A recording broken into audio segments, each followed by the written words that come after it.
Hi! So, step 3 na po tayo. Pero bago po tayo mag-proceed sa step 3, recap lang po tayo sa step 1 and step 2. So, step 1, nag-rewrite po tayo ng captions gamit ang ChatGPT at saka Gemini AI. So, by the way, baka hindi nasali dun sa video ko na previously kung paano i-copy yung sa Gemini AI. So, ayan, natapos na po siya sa pag-generate. I-long press mo lang din yung sa table. Ayan, long press and then select all. Copy and balik ka dun sa Google Sheet and ipipaste mo rin din doon. Automatic na po yan na, ayan, itabi mo dito sa long captions mo. Yan yung ChatGPT, diba? So, dito naman yan sa Gemini. Push na yan. Ayan, automatic po siya nagsiseparate per column. So, i-compare mo kung alin yung mas maganda na result. Ito ba yung sa ChatGPT or ito sa Gemini? So, ito yung original. Scroll mo lang ganyan. Tap mo yung check. So, yan yung sa step 1. Punta na tayo sa step 2. Recap tayo sa step 2. Yung sa step 2, madali lang naman yun. Punta ka lang sa Google Play, download mo yung Canva, sign up, at nasa sayo na kung i-avail mo yung free trial na 30 days. Pero kung ako sa'yo, i-avail mo na, libre, di ba? Gagamit ka lang ng GCash account niyan. Tapos, eto na tayo sa step 3. Sa una natin gagawin sa step 3 is gumawa ng image watermark sa Canva. So, kailangan naka-create ka na ng Canva account. So, Canva 1:1 ratio in Gemini. Okay, medyo magulo yung instructions dito. Pero, madali lang yan. Unang-una yan, punta tayo sa Canva. Okay, matagal po siya mag-load. Pero, eto na. So, nakita mo yung plus na button sa taas. Yan. Tatap mo yan. And then, itap natin itong design. And,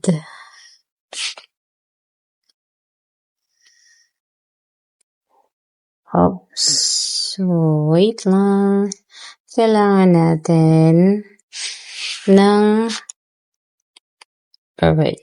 logo. Type mo lang logo. Type mo dyan.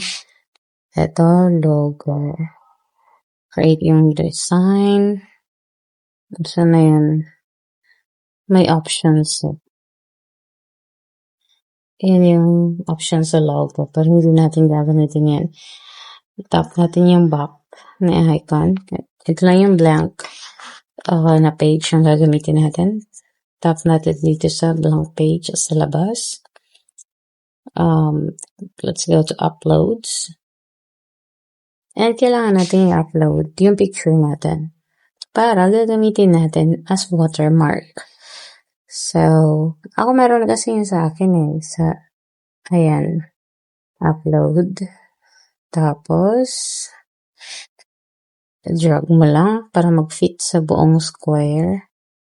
Tap sa labas. Tapos, punta ka dito. Text. Andito sa baba, merong text. Type mo yan. Add heading. Ayan. Type mo yung name mo dyan. Sa akin. Joylyn Habanero.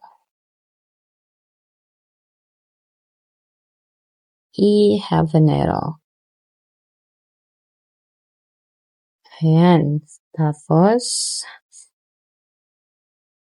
i-X mo ganyan. Tapos, i-top mo. Paliitin mo lang. Ayan. Dapat balance. Paliitin mo lang. Ganyan. Yung undo nga pala na button, for example, nagkamali ka sa pag-top. Andito yung undo na button sa taas. Ayan. Undo. Top lang yan. Para i-undo. Yan. I-pinch mo lang siya para lumiit. Tapos, dito sa baba, merong effects. Ayan, effects. Tapos, hanapin mo yung merong background. Ayan, tap mo. Tapos, ayan, pwede yellow, pwede green, any color. Tapos, i-X na natin. Ayan. Tapos, i-click natin tong plus. Ayan, may plus na icon para ma-duplicate. Tapos, itidrag natin sa baba. Itatap natin. Ayan, tapos i-type natin Kasosyo Hub number.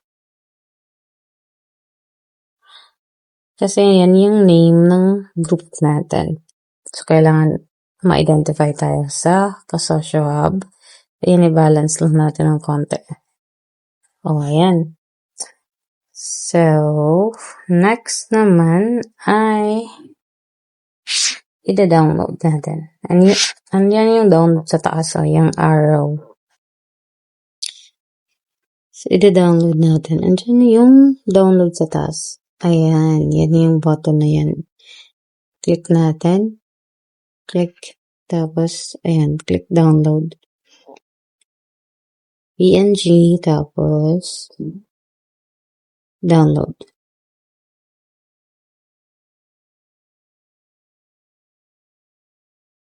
Ayan, nasa-save po yan sa gallery po.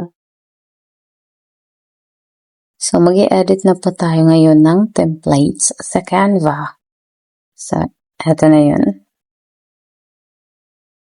So, kapag balikan natin yung guide, so, andito yung product templates na sa baba. Meron po siyang dalawang muscle relief at saka pecas. So, ayan. Itap natin yung muscle relief. Tapos, ma-reroute po tayo niyan sa Canva na website. And, alright, tap natin ganyan. So, ayan na. Template po siya. So, click lang po natin or tap lang po natin yung edit template. So, ayan na. Yan na yung template natin na pwede nating i-edit. Now, minimize natin at balik po tayo doon sa Google Sheet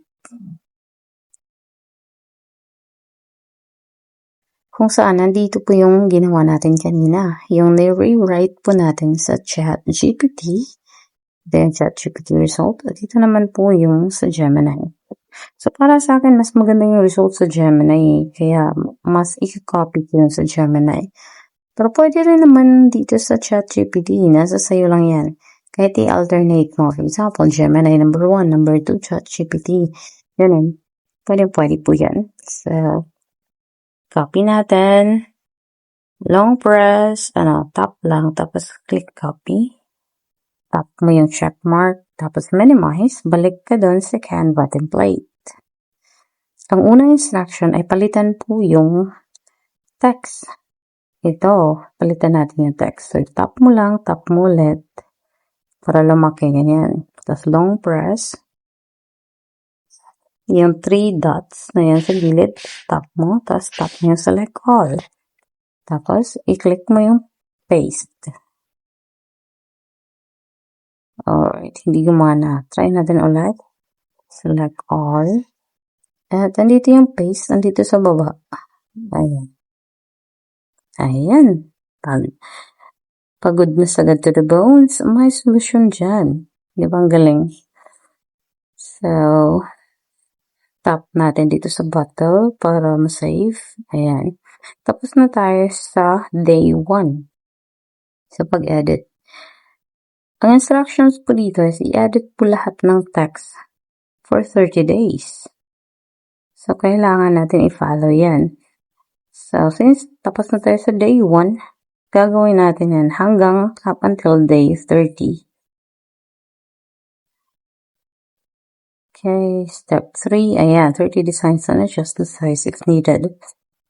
So, same process lang.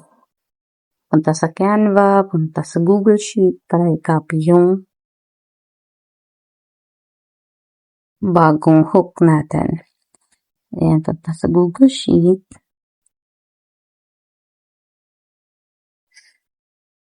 At, for example, sa number 2, dito ko na naman kukunin sa ChatGPT result. Okay, tapos yung check, balik ka sa Canva.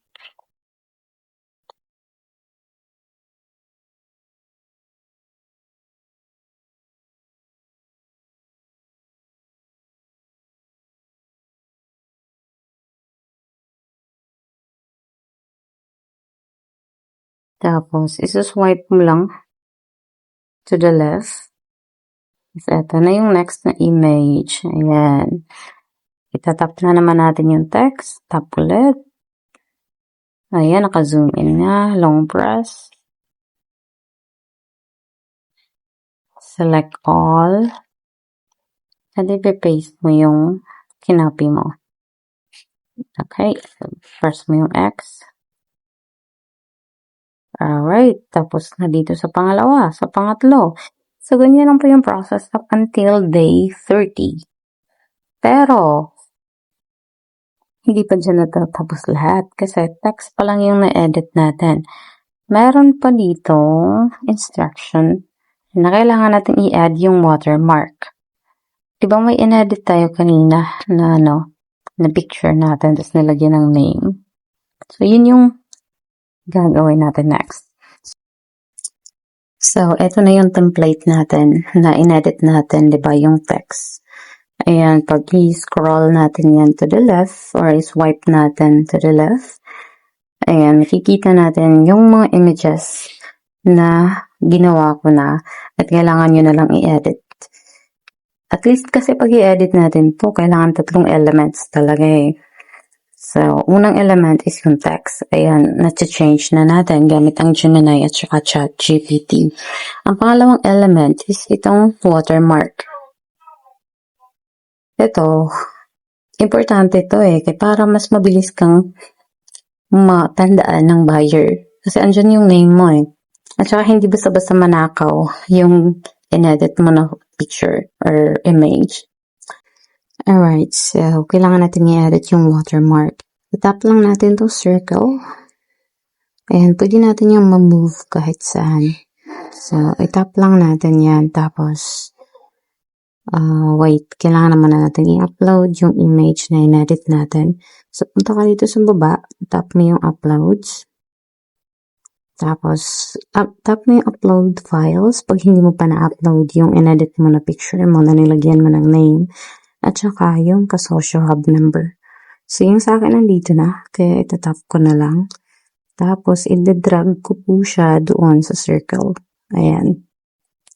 So, tapos lang tayo sa watermark. At ang pang-last natin na i-edit na gagawin dito is lalagyan natin ng frame. So, pero kung marunong ka naman sa Canva, kahit anong design pwede mo idagdag dito. Hindi naman siya limited sa frame lang.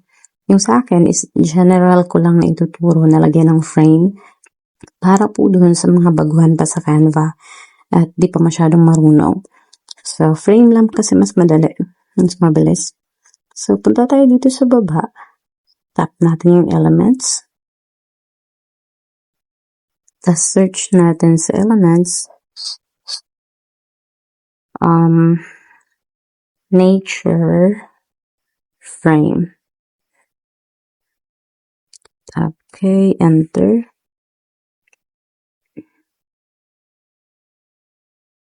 Alright, andyan na. At I suggest na itong graphics po ang lagi nating piliin kasi pwede natin siya i-overlay. I-tap lang natin itong see all. Andito sa gilid. Ayan o, see all. So,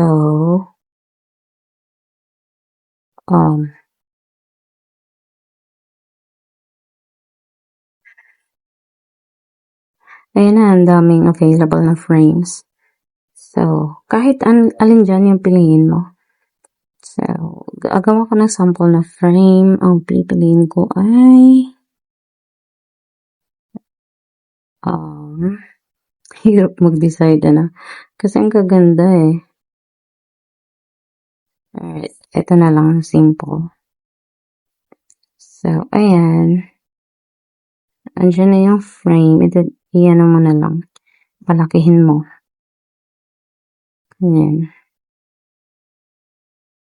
So, kahit saan ilagay mo, ito na bahala mag-design. Tapos, i-duplicate ko na lang, ganyan. Tapos, lagay ko rin dito sa baba. Ayan. So, may frame na po siya. Okay, so, let's continue.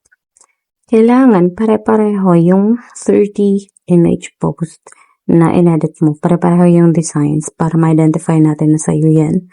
At saka, para mas mabilis, hindi mo kailangang edit ng edit bawat image. By the way, reminder lang, kailangan hindi matabunan itong frame, itong watermark natin. Hindi siya matabunan kasi pag nag-select multiple tayo, hindi siya masiselect. So, kailangan ilayo natin. For example, ganyan. O yan, natabunan yung frame. So, kailangan ilayo natin. Okay, adjust natin yung size na hindi siya matabunan. Ayan. At saka ito, pwede na yan. Ganyan.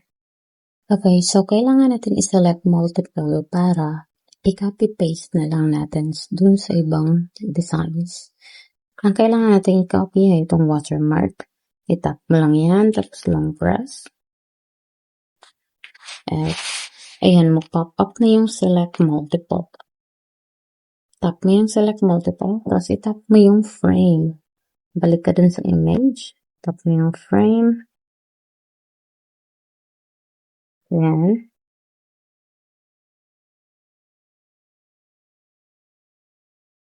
And then, i-tap mo yung copy. Ayan, nakalagay na siya, copy to clipboard. So, i-X na natin ito. Tapos, tap dito sa blank area. Tapos, i-swipe natin to the left. Ayan. Tapos, i-tap natin dito. By the way, kailangan mong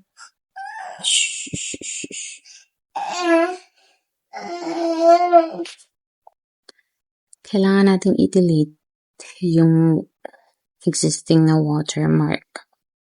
Kasi i-copy-paste na lang natin yung sarili mong watermark. So, yan. Tap mo lang, tapos delete.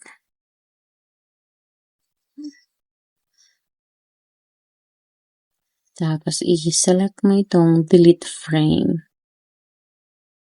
So, i-tap lang po natin yung image. Yan. Tapos, i-long press. Tapos, i-paste. Ayan. So, automatic po yan na ma-copy-paste yung frame at saka yung watermark natin. So, tap dito sa labas ng image. Tapos, yung frame, yung watermark mo is pwede mo siyang i-move kahit saan. Pwedeng lagay mo dito, ganyan, pwede masyadong halata. Tapos, ayan, tap ulit sa labas ng image. Tapos, next image ka na naman or next design. So, as always, delete mo muna yung frame, old frame. Yung old na watermark. Delete mo yan, delete frame. Tapos long press ulit. So, make sure na itong napapalitan mo na ito napalitan mo ito agad. So, yan yung first step palitan mo muna lahat ng text bago ka magdagdag ng watermark at saka frame. So, yan, long press, paste. Okay. O, diba ang dali-dali na lang. Yes. Tapos, i-arrange ko na lang ng konti para hindi matabunan yung text. Ganyan. So, yung text, pwede mo rin siyang i-rotate kahit saan, yung text, ganyan. Pwede dito, ganyan. So, Pwede mo siya rearrange.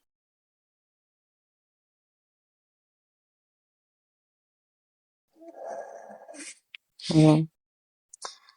So, same process lang, long press, tapos paste, ganun. Same process po hanggang 30 days. Tapos, i-download ko lang. Nandito sa taas, yung arrow na button. And just sa taas yung arrow na button at tap mo lang yan for download. Okay. Okay, so ito na yung images na na-edit natin. So, gagamitin ko ito para i-post sa account ko. Kaya, wag na po natin gayahin tong frame design nito. Pili na lang po kayo na iba. Marami naman pong design doon. Kasi ito nagamit ko na. So, magkakapareho tayo kung gagamitin nyo rin tong dahon na design na to. Okay? So, hanap na lang kayo ng iba. So, if isa-swipe left ko po siya, ayan, na-copy-paste ko na po yung design at saka yung watermark sa lahat ng pages up until 30 days po. At saka, by the way, meron po ditong isa sa mga images, templates natin, na hindi ko nilagyan ng text. Yan, kung mapapansin mo, wala kang may edit ng text dyan. Kasi, meron na siya meron siyang, we could say no, but work says yes. Ganun. So, magda-double na. So, it's up to you kung lalagyan mo. Pero para sa akin, huwag na. At least, meron kang nilagay na watermark at saka frame. Diba? So, kailangan natin download yan. Merong arrow sa taas, download.